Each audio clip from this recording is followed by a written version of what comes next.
15 लाख का इनामी बदमाश नक्सली दीपक यादव उर्फ कारू यादव आखिरकार गिरफ्तार कर लिया गया। उसके ऊपर 60 से अधिक मामले दर्ज थे। लातेहार में जिन 6 जवानों की हत्या कर दी गई थी उस मामले में भी वो आरोपी था और पुलिस लगातार उसे गिरफ्तार करने की कोशिश कर रही थी और आखिरकार उसे महाराष्ट्र से गिरफ्तार कर लिया गया। भाकपा माओवादी का 15 लाख का इनामी दीपक यादव उर्फ कारू यादव के खिलाफ 60 से अधिक मामले दर्ज थे।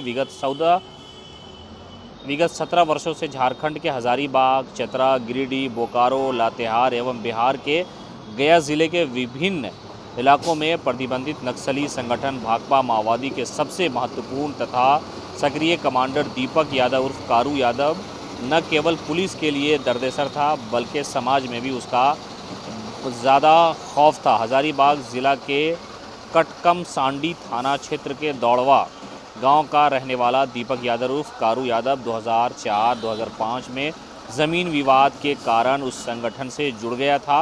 उसके बाद 17 साल से इसी तरह से ज़िंदगी गुजारता रहा। इस दौरान कई हत्याएं की, धमकी दी, लेवी वसूलने के साथ साथ पुलिस के साथ मुठभेड़ की घटना को भी अंजाम दिया गया, जिसमें सबसे महत्वपूर्ण लातेहार के कटिया जंगल में जनवरी 2013 में पुलिस मुठभेड़ में उसने 6 पुलिस जवान को शहीद कर दिया गया था और उसमें कहा जा रहा था कि उसका सबसे बड़ा रोल था।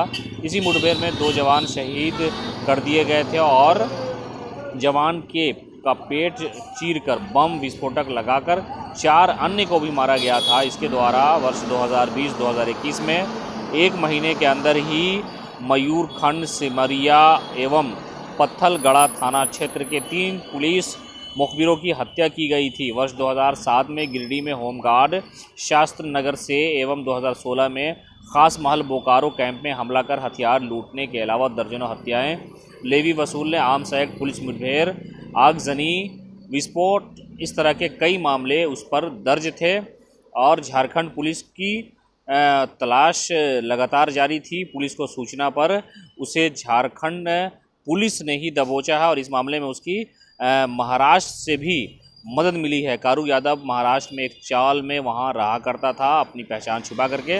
झारखंड पुलिस की सूचना पर महाराष्ट्र पुलिस की टीम ने कारू को चाल से ही गिरफ्तार कर लिया। उसके बाद उसे ट्रांजिट रिमांड के लिए हजारीबाग लाया गया है। तो कुल मिलाकर के जो 15 लाख का इनामी नक्सली था कारू यादव, उसे गिरफ्तार कर लिया गया और वो 20 साल पहले ज़मीन विवाद में नक्सली बना था। महाराष्ट्र से हजारीबाग तक वो कैसे गया, इन सारे मामलों को लेकर के पुलिस जो है छानबीन कर रही है।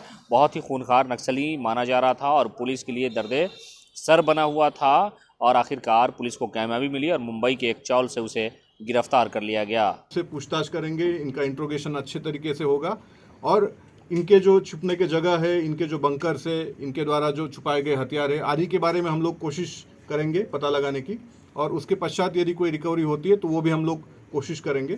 तो मुझे लगता है कि पिछले अगस्त में प्रद्युमन शर्मा की जो गिरफ्तारी हुई थी, जो 25 लाख का इनामी था, उसके बाद सबसे महत्वपूर्ण और सबसे इम्पोर्टेंट गिरफ्तारी ये मानी जा सकती है और झारखंड के लिए इसके मायने इसलिए महत्वपूर्ण है क्योंकि जितने भी घटनाएं कारू यादव द्वारा किए गए थे सारी ही घटनाएं झारखंड में हुई थी और अधिक से अधिक मामलों में इसके द्वारा हत्या की घटना को अंजाम दिया गया था। तो कारू के यादव के नाम का एक खौफ पूरे झारखंड में था और ख़ास करके हमारा चतरा, हजारीबाग, गिरिडीह और बोकारो का जो एरिया है, पारसनाथ का जो एरिया है, वहाँ पे कारू यादव के नाम से सारे लोग डरते थे, उसका खौफ था। तो मुझे लगता है उस खौफ का आज अंत हो गया है।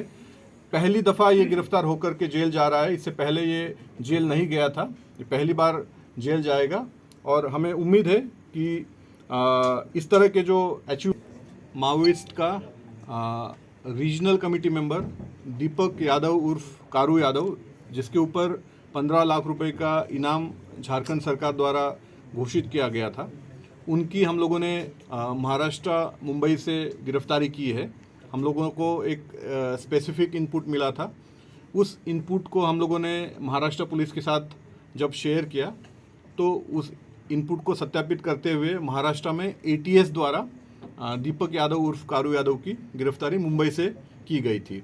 हम लोगों की भी एक टीम साथ में गई थी जिसमें हमारे नक्सल सेल के इंचार्ज DYSP सीसीआर आरिफ इकराम और अन्य थाना प्रभारी और नक्सल सेल के कुछ मेंबर्स उस टीम में शामिल थे, जिन्होंने ट्रांजिट रिमांड पर मुंबई से कारू यादव को हजारीबाग लेके आए हैं और आज हम लोग कारू यादव को माननीय न्यायालय के समक्ष उपस्थापित करेंगे।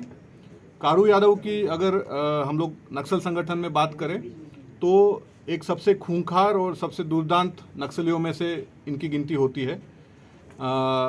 लातेहार में 2013 में कटिया जंगल में जो मुठभेड़ हुई थी, जिसमें हमारे 6 जवान शहीद हुए थे, उसी में से 2 शहीद जवानों के पेट में उनका पेट चीरकर आईडी लगाने का जो घटना हुई थी, उस घटना में कारू यादव की संलिप्तता थी। गिरिडीह में जो होमगार्ड की आर्मरी लूटी गई थी, उसमें कारू यादव की संलिप्तता थी। बोकारो में जो कैंप पर हमला हुआ था, उसमें भी इसकी संलिप्तता रही है। इसके अतिरिक्त 2020-21 में चतरा जिले में कई एक इन्फॉर्मर्स की हत्या की गई थी, पुलिस का मुखबिर बोल के सिविलियंस की हत्या की गई थी, उसमें भी कारू यादव का अहम रोल रहा है। तो इनके ऊपर करीब 60 से अधिक मामले केवल नामजद के रूप में हमारे पास अभी उपलब्ध है। जब हम लोग बाकी एसपी से अब इंफॉर्मेशन मांगेंगे, बाकी जिलों से इंफॉर्मेशन मांगेंगे, तो हो सकता है कि ये मामले 100 से अधिक भी चले जाए। इससे आपको अंदाज़ा लग सकता है कि कितना खूंखार और कितना दुर्दांत नक्सली में से इनकी गणना की जाती थी। मुझे खुशी है कि हम लोगों की टीम ने एक अच्छा इनपुट जनरेट किया और उस इनपुट के आधार पर महाराष्ट्र पुलिस ने तत्काल उसमें एक्शन करते हुए इस 15 लाख के इनामी नक्सली की गिरफ्तारी की है। इनको हम लोग दोबारा रिमांड पे लेंगे, चूँकि अभी ये ट्रांजिट रिमांड पर आए थे, और इसके बाद जब इनको हम लोग रिमांड पर लेंगे तो इनसे गहन रूप से पूछताछ करेंगे, इनका इंट्रोगेशन अच्छे तरीके से होगा और इनके जो छुपने के जगह है, इनके जो बंकर्स है, इनके द्वारा जो छुपाए गए